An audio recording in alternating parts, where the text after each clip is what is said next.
Formula ఈ car racing కేసులో పస లేదని కేటీఆర్ అన్నారు. ఈ కేసు ఓ లొట్టపీసు కేసు అని, అవినీతి లేనప్పుడు కేసు ఎక్కడదని ప్రశ్నించారు. నాపై ఇది ఆరో ప్రయత్నమని, రేవంత్ రెడ్డికి ఏమీ దొరకడం లేదని అన్నారు. జడ్జి అడిగే ప్రశ్నలకు ఏజీ దగ్గర సమాధానం లేదని, తనపై కేసు పెడితే రేవంత్ రెడ్డిపై కూడా కేసు పెట్టాలన్నారు కేటీఆర్.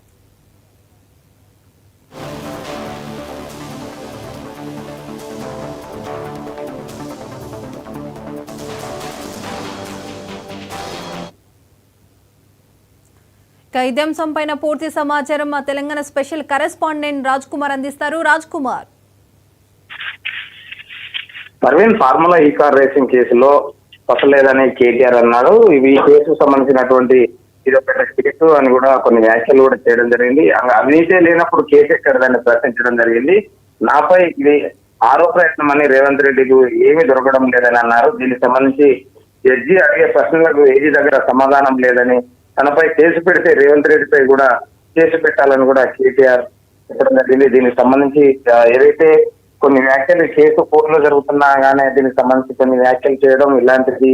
ఇప్పుడు అవినీతి లేనప్పుడు కేసు ఎక్కడదని కూడా 7న కూడా ఈడీ విచారణకు హాజరై మా లాయర్లు నిర్ణయిస్తారని కూడా చెప్పడం జరిగింది. అంటే దీనిపై ఇప్పటికే ఈ ఫార్ములా కేసుకు సంబంధించినటువంటి అంశాల్లో రేవంత్ సంబంధించి కావాలనే తనపై కేసులు పెడుతున్నారని కూడా కేటీఆర్ ఆరోపించడం జరిగింది. తనకు న్యాయస్థానాలపై నమ్మకం ఉందని కూడా ఏదైతే ఒక కేటీఆర్ అనడం జరిగింది. జడ్జి అడిగే ప్రశ్నలకు దాదాపు అంటే ప్రతి కేసుకు సంబంధించినటువంటి పూర్తి సమాచారం ఏజీ ఇవ్వాల్సి ఉంటుంది. కానీ అతను ఏమీ సమాధానం చెప్పకుండా దాటవేస్తున్నటువంటి పరిస్థితి కనిపిస్తా ఉంది.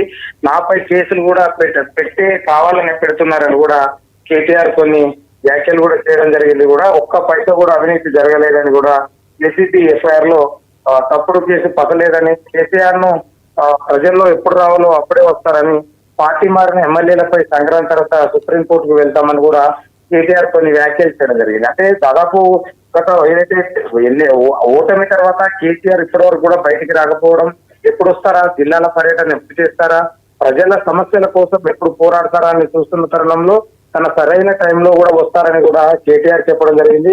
ఈ సంవత్సరం ఉప ఎన్నికలు రావచ్చని కూడా చెప్పడం జరుగుతుంది. అంటే కొన్ని ఇలాంటి వ్యాఖ్యలు అసలు ఉప ఎన్నికలు ఎందుకు వస్తాయి, దేనిపై వస్తాయి అన్న దానిపై కూడా పెద్ద చర్చ జరుగుతా ఉన్న నేపథ్యంలో ఇప్పుడు ఉప ఎన్నికలు రావచ్చు అని కూడా ట్రిబుల్ లో ఏదైతే రింగ్ రోడ్డు సంబంధించినటువంటి 12,000 కోట్లు స్కామ్ జరగబోతుందని కూడా ముందుగానే చెప్పడం జరిగింది. దీనికి సంబంధించి టెండర్లకు కావచ్చు, భూ నిర్వాసితులకు ఇచ్చేటువంటి దాంట్లో భారీ కుంభకోణం జరుగుతుందా అని కూడా కేటీఆర్ ప్రశ్నించడం జరిగింది.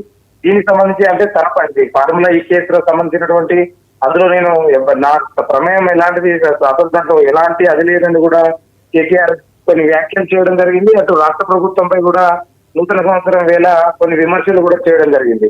అంటే ఇది ఒక ట్రిబుల్ పేరుతోనే 12,000 కోట్లు జరగబోతుందని కూడా ముందుగానే చెప్పడం, అసలు దీని సాంకేతాలు ఏంటి అనేది కూడా ఒకసారి కూడా ఏమైనా పడాల్సిన పరిస్థితి ప్రభుత్వానికి ఉంది. కాబట్టి ఇలాంటి పరిస్థితులలో ప్రతిపక్షంగా ఉన్నటువంటి కేటీఆర్ ఇలాంటి వ్యాఖ్యలు చేయడం ఇప్పుడు మొత్తం కూడా రాష్ట్ర వ్యాప్తంగా చర్చనీయాంశంగా మారింది. Right, thank you Raj Kumar.